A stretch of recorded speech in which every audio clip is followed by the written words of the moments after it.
I'm Sam Barker. I'm VP of Telecoms Market Research at Juniper Research, covering everything messaging, all the way from voice and roaming to anything connectivity related as well. What I'm going to talk to you about today is what we believe is going to happen in mobile messaging over the next 5 years. And there's going to be a few bits and pieces that strategies, things that we think are going to happen and what that means for the market. Obviously, I'll be talking about SMS. I'll be talking about RCS and APIs as well. So I'll just quickly go over the agenda. One of the things I do want to talk about as well is CPaaS and what that means for the mobile messaging market. As James Williams alluded to, CPaaS do play a huge role in the mobile messaging market, and with the sort of disruption, the evolution that's going on today, I think it's a very important part to talk about, as well as drivers and the value-added services as we move to sort of a richer media mobile messaging market. So what I'll do now is I'll just talk about what our future outlook looks like at the moment. So we do update our data regularly, but what you can see on the right there is the number of messages that are going across SMS, RCS, and I've put an OTT messaging in there as well. What you notice that's different, obviously, is we believe at the moment our SMS is going to start declining next year. We do think that the position of the SMS market is bad. And that's mainly down to sort of the authentication side. But I will be talking about good news as well. You can also see that obviously RCS and OTT is growing up. So SMS we believe is going to decline because of the high prices, artificially inflated traffic, essentially the trust that we were speaking about, or lack of trust, should I say, that was spoken about this morning. And the other side, obviously, we're talking about authentication, one-time passwords, those sorts of areas. We need to start talking about the other side, which is more applicable to rich media channels, which is marketing. And I have left a point, which has been mentioned many times today already, which SMS will always be that fallback channel. SMS's biggest strength is that it is ubiquitous. Everybody with a phone will have access to SMS. Taking it from an enterprise's point of view, that's invaluable.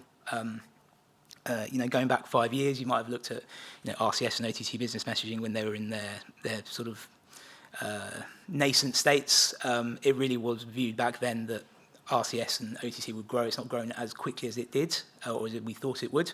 But SMS has always been touted as that fallback channel, and we expect that to continue for at least the next 5 years. Briefly mentioning OTT, I won't go into too much, but it is part of the rich media, and I think you do need to consider OTT messaging alongside RCS. There are a lot of differences, but at a regional level, OTT messaging can be quite fragmented. If you're an enterprise, so to speak, then you need to go register in every single country. With RCS, it's a different area. But WhatsApp, which is obviously accounts for more than 90% of the global market today, very agile in how they implement new pricing models, how they input new services and new solutions within the app itself. And lastly, I'll just quickly talk about RCS as well. So I think we're all a little bit bored about talking about the impact of iOS and what that's going to mean. So what we're expecting this year, even though the rollout over iOS devices has gone strongly over the past 12 months, we do anticipate the acceleration of growth and traffic from 2026, from next year onwards. We're expecting 2025, this year, to be a year where more and more enterprises get onboarded to RCS services. And we talked about education earlier as well, and that's in a situation where enterprises will be primed to sort of implement more and more RCS from next year onwards. And we've identified from our research that US and Europe as key markets. Mainly down to the extent of operator support and feedback from interviews that we've done doing our research. So what I'll also do is talk about the CPaaS market. From our definition, CPaaS, they're the ones that own the billing relationship with the end user, essentially. So they're also the ones that add those value-added services. So what we've done on the right is we've just put what we forecast the market value, the spend on CPaaS platforms. That includes the subscription fees and all traffic across all the channels that they offer, to grow from 30 billion, and going to 60% over the next 5 years. CPaaS market is in a very interesting moment at the moment.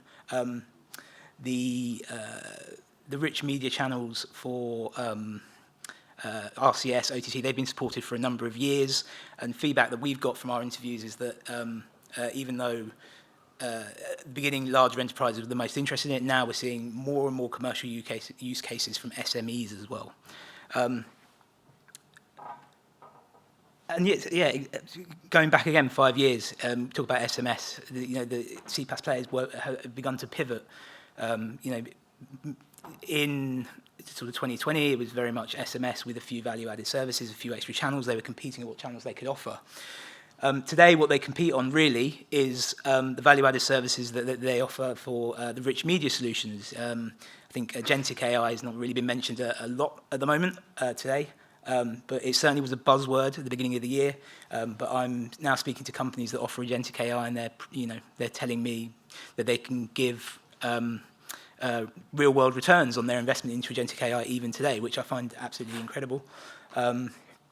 And from our research, we've also found that as the traffic declines over CPaaS, and we're talking about not just SMS and RCS, we are talking about things like email, push notifications, chatbots, those sorts of areas as well.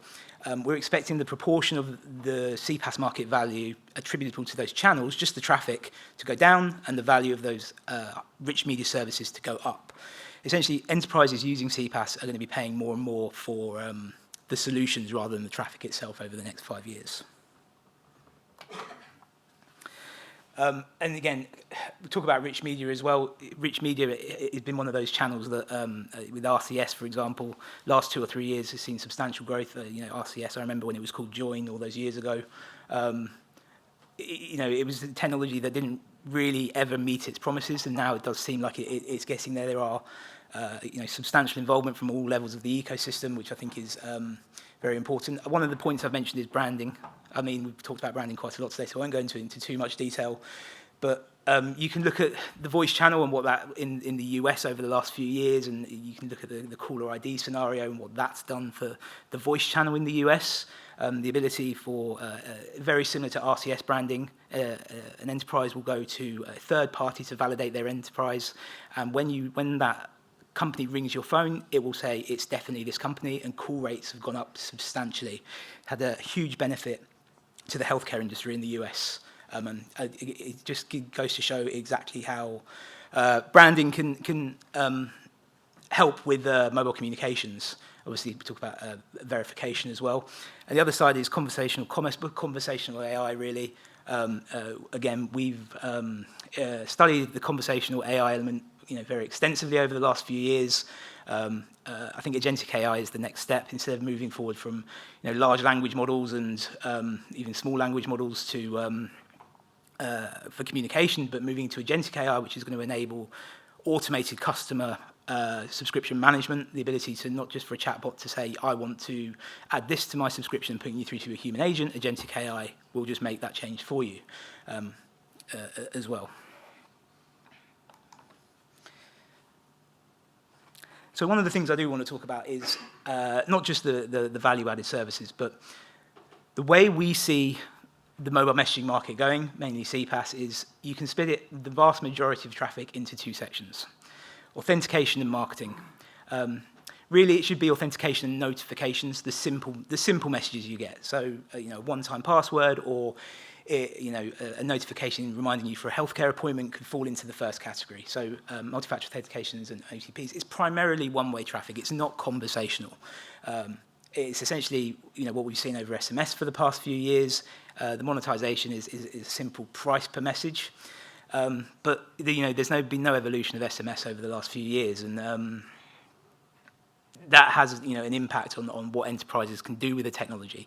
There's no room for upselling. But we talk about the ubiquity and the benefits of SMS. International, let's just say global international A2P SMS traffic, over 50% still was attributable to these one-time passwords and authentication use cases.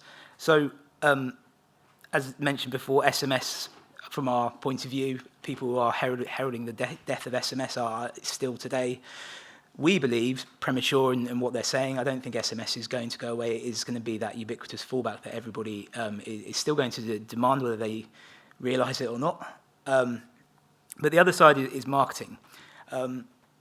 and this is more the sort of the customer management, the upselling, the rich media side of things. So RCS is a prime example. When Google first joined the RCS ecosystem, or took control of the RCS ecosystem in some regards, the question that I was asked the most is, how much of SMS do you think will be cannibalized? And more I'm starting to think that it's not going to be too much. If there's going to be a decline in SMS, which we're predicting, it's not going to be down to RCS.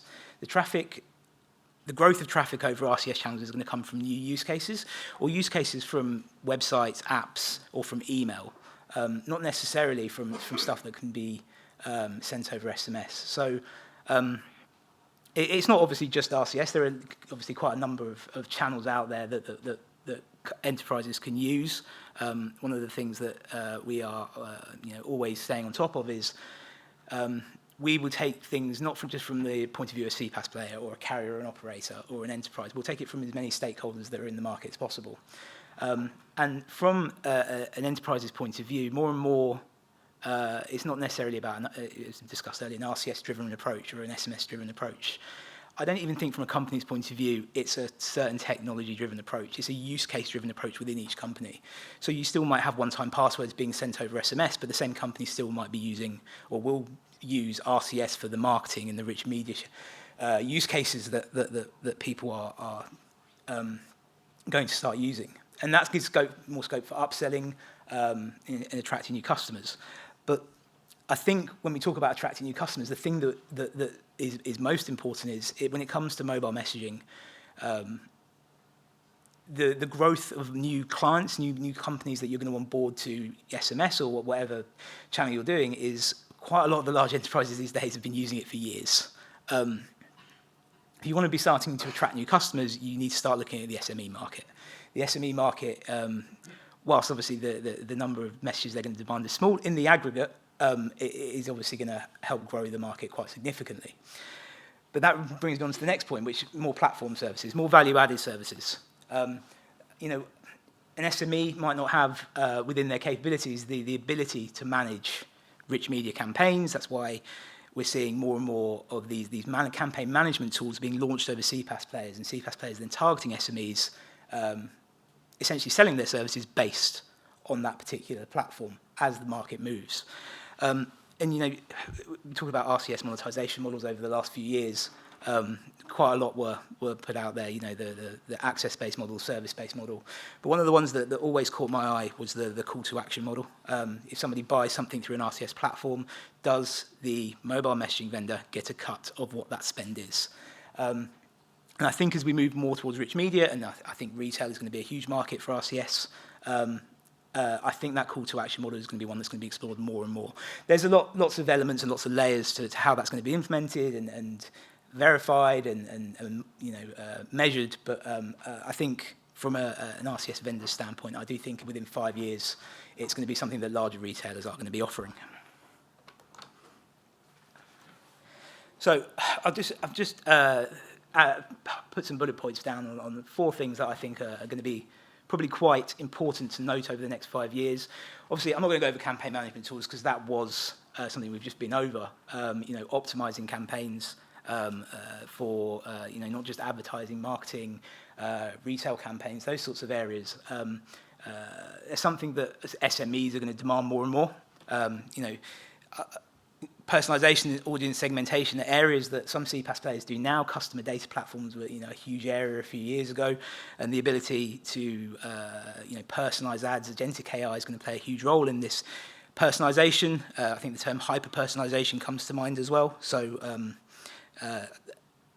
those campaign management tools we put at the top of the list. One that we feel like is about to, a bit more up and coming is click-to-chat. Now, the area that we find the most interesting about that is that it's more of an integration within the ad tech ecosystem. It's essentially a way for RCS vendors or enterprises themselves to drive traffic to RCS messages that may or may not have come to those channels in the first place. So it's a very, very interesting element of how to grow RCS traffic over the next few years. And lastly, conversational AI. again, is a topic that has been talked about quite substantially.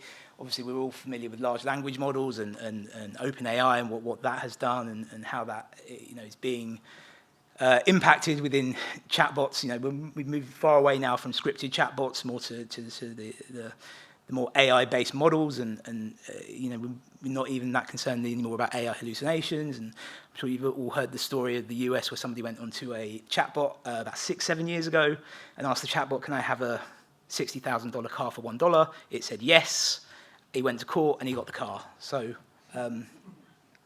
the concerns of conversational AI are going down. And obviously this one, again, a bit more for the rich media side as well, is template generation tools. It sort of ties into campaign management tools somewhat as well, but the ability to take a tool, a template that is being used for other sites is probably going to be very highly demanded by SMEs over the next few years. Just my last slide, I'll just put a few strategies that, some top-level thoughts on what we think are going to happen over the next few years. So one is that, first of all, CSPs, in general terms, just for anybody providing mobile messaging services I've used here, need to start treating authentication and marketing differently. Different cost structures, there's a different user value proposition, different use case, they'll be using different technologies.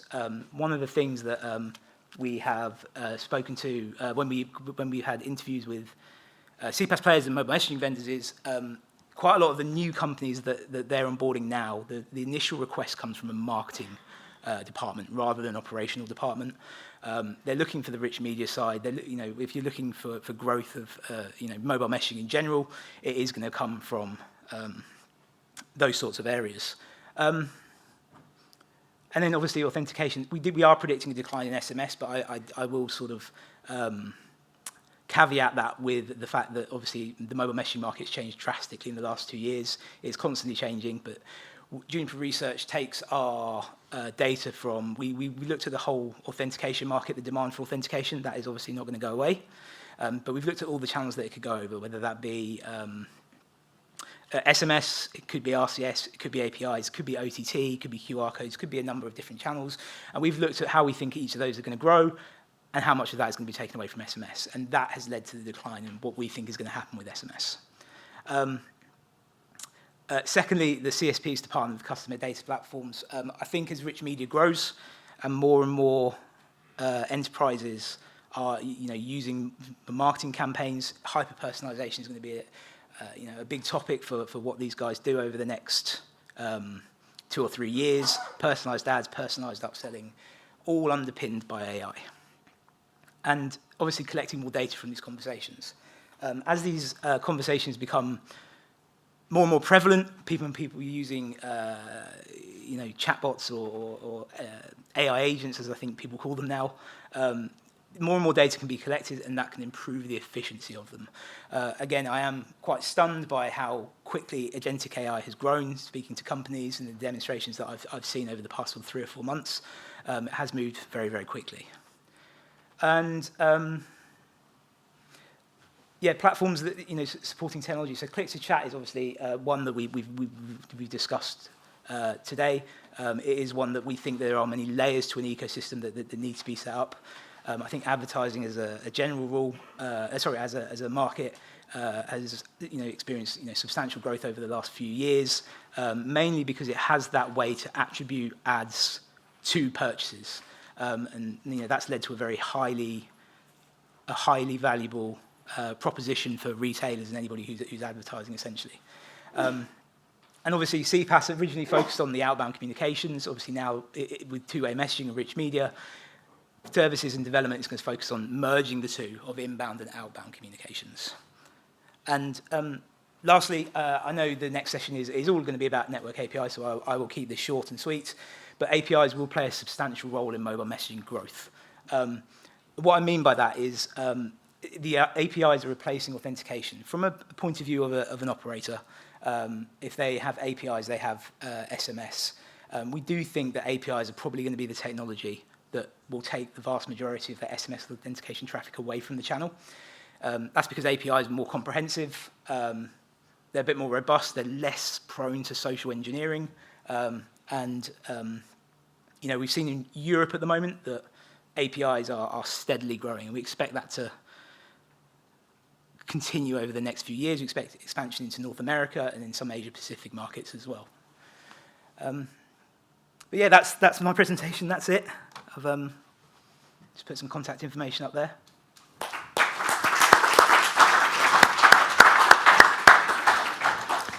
Thank you, Sam. That was interesting, and obviously kind of thought-provoking. I might have a couple of questions, but fairness, before I jump in, we do have one, and the microphone is coming from the back. Hey, it's Dave from Infobit. In terms of the CPaaS revenues, you picked out on kind of two sides there in terms of authentication and kind of marketing promotion. And then latterly you talked about kind of conversational agentic AI and the like. So there's a big gap there in between those around kind of customer support, utility use cases, which obviously WhatsApp, for example, has kind of really honed in on. Do you not see that as being a kind of a plausible revenue stream? Just for clarity, what do you mean by the plausible revenue stream? Well, it doesn't sit in either authentication or promotional. The conversation would fit within sort of the marketing side of things. Customer support? Oh, the customer support side. And booking a holiday, et cetera, et cetera. It's not necessarily promotional. That was 2 of the 6 ones we've identified. I can't remember the other 4 off the top of my head. Okay. But I can certainly follow up by email afterwards if you'd like. But I don't think, you're right, it wouldn't fit in either of them. Perfect. Marianne? Marianne? Thank you for a very good presentation. It's just out of curiosity, when you're looking at the total numbers of SMS, we of course know that there's a lot of AIT traffic, spam and other traffic. Yeah. Are you taking this into consideration? Are those numbers sort of excluded, included? I mean, yes, they are included because technically the operators and the CPaaS players are getting revenue from them. If they're blocked or the enterprise is refunded for that traffic, then it's not included. But if it's undetected AIT, we have to include it because it technically counts as revenue. I mean, losses from our standpoint, losses for AIT was about 2 billion to enterprises last year, which is quite substantial. We are expecting it to decline this year, but no, the numbers would be included, yes. Thank you. In my little reflection, listening to you into the fact that we're moving toward use cases, it's almost like we might have to redefine our metrics because we're talking about messaging sometimes.